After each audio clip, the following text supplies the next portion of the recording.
Grand Rising, good evening YouTube, it is Chasz.Holmes and I'm back on this beautiful blessed day with a brand new video for you all.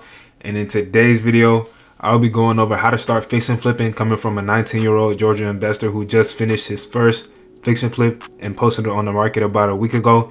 And I don't want to waste any of you all's time, so let's get right into the video. I want to start off by introducing myself. My name is Chasz.Holmes. I'm a licensed agent and investor in real estate in the state of Georgia, and this house right here is the first house I listed on the market as a fix and flipper, quote unquote, with List for Less Realty and Investments.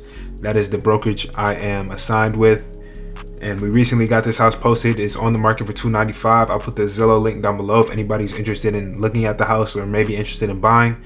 Once the schedule is showing, you can contact me with the phone number or the email below. But that's just an introduction of me. Now let's get into how I got into real estate and fix and flipping.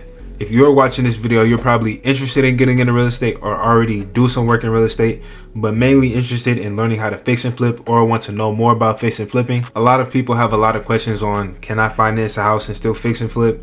Do I have to buy cash? Where do I find contractors for the repairs and all that and this and that and this and that? In this video, I'll go through everything. First things first, with how to find houses, distressed properties that need an investor for a fix and flip. You can find distressed properties on Zillow, Renovation, state auction that goes on the first Tuesday of every month, where numerous investors in each county go to the county courthouse steps and bid on houses in person, and you can network there and meet other investors who can help you along your way of your real estate fix and flipping journey, your investor journey, trying to find houses, trying to find deals. You just have to be authentic and be down to earth, be honest with them, let them know you're new, let them know you're trying to know more. And for the most part, they'll help you out. They'll give you some minor tips and tricks. And if you're licensed in real estate like myself, you can also find distressed properties on the MLS, the multiple listing service. They have it for each state, but for my state of Georgia, it's called the GAMLS. And that's also how I found this house right here, doing my distressed property searches. So if any investors or agents are interested in finding more deals on distressed homes that have good value in them and don't take or don't need a whole renovation, or maybe they do and you're interested in those type of properties, I can find those for you and help you find deals like that. Just contact me using the email or the phone number below, and we can find a way to do business, and I can help you find distressed properties. Now, once you found that property that you like and you want to buy it or finance it and use it as your first fix and flip, what you want to do is run your comps on houses in the area, what they're selling for, what they've sold for in the recent, I would say 6 to 8 months. Around that time, do your sold comps and look at how they're selling, how fast they're selling. You want to get an ARV on your house, which is after repair value, how much it'll cost once you fix it up and it's ready to be on the market. And once you have that number, you want to account in closing cost, which is around $5,000. You want to count in how much you'll pay for the initial closing of buying the distressed property. So earnest money, about $2,500 to $3,000 added on. Just taking everything to account, get all your numbers right, so you know what you're getting into, you know how much you want to spend, you know how much you want to sell it for, and you know your profit margins. If you're trying to buy and you don't have the money to buy cash, you can buy using a private money lender, using hard money, or trying to partner up with somebody who does have the money, and maybe you put in a certain percentage and they put in the other, and you get lesser of a payout and they get more, but you'll still get money during the transaction and doing the work. And if anybody's interested in finding some private money lenders and people who can do up to 100% financing, check out the link down below for my creative financing partners. They'll get you right. Use that link, it'll help me out as well. So make sure you check out that link if you're interested in starting fix and flipping and need financing. They can offer up to 100%. You just have to have the right credentials. Two of the biggest expenses that most people run into when doing fix and flips are the roof and the AC system. Those two will cost you probably the most out of any other repair you'll have to do, unless you have something that's out of the ordinary, like maybe you need some part of the house is just crazy messed up and you need to fix it up all together.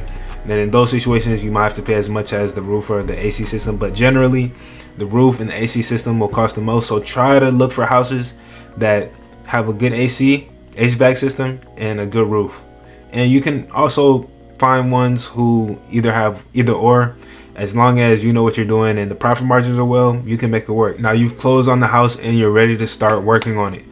I would recommend getting contractors, and this is where networking with other investors, maybe at the auction or just online, LinkedIn, wherever you Facebook groups, wherever you can find other investors.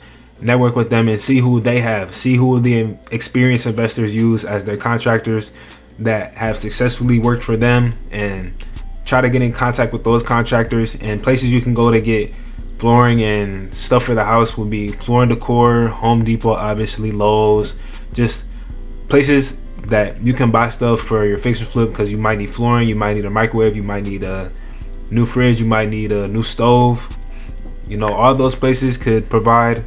And I would also recommend getting a pro membership with those places, so you can get good deals on the stuff you're buying and not have to pay market price for everything. You know, all money matters when you're investing in a fix and flip. You know, that profit margin, you want to have it as big as you possibly can. So use your money wisely and spend smart. A recommendation that I would give to new investors with fixing and flipping their house is to try to make the house look as new as possible.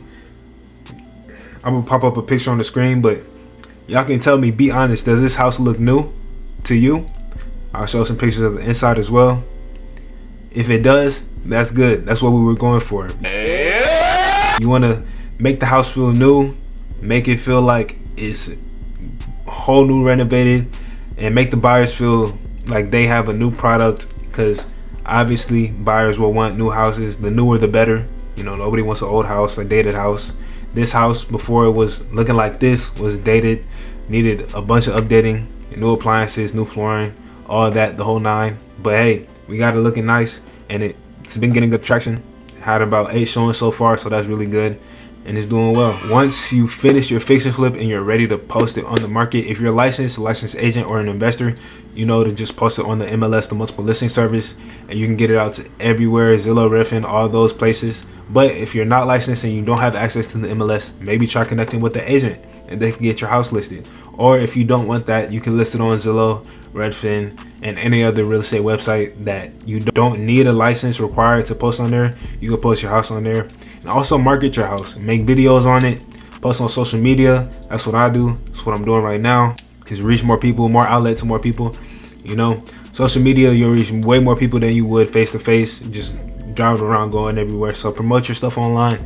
Don't be scared. It's your project. Put a lot into it. Be proud of your work.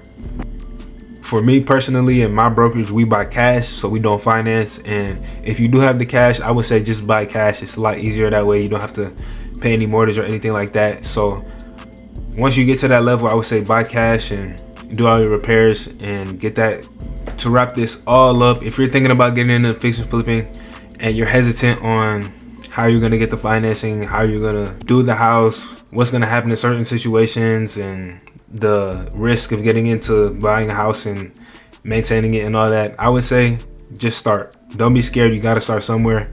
And I hope this video gave you quality information that can help you start your journey of fix and flipping and buying your first house and getting it ready to be on the market and making good profit. Because finding the right house with the right margins, you can make really good profit and make a living off of it, to be honest with you, a real good living. There will always be deals out there. You just have to have an eye for them, whether you're experienced or inexperienced. Having an eye for distressed properties and doing your due diligence, being on the market every day looking for distressed properties and doing the margins yourself, going to showings, possibly talking to other investors. It all comes together and helps you and your knowledge and gives you more of a basis to go off of, instead of just going in blindly and not networking and not knowing anybody. It's always good to know other people in the business, so you can have somebody who knows what they're doing you can ask questions about, because if you're inexperienced, you're probably gonna have a lot of questions going into it. You know, it's not just do this and you got a house on the market. No, it's a lot of nuances, a lot of stuff that may pop up that you may have questions about, and people who know more can help you out. That's it for today's video. I hope anybody watching got some valuable information out of this. Make sure to check out the links down below for my socials, my contact info, my Depop shop, and also my first fix and flip house. A like and a subscribe means a lot. Comment down below what y'all thought. Stay growing, stay learning, stay blessed by the best, and I will catch you all in the next one. Peace.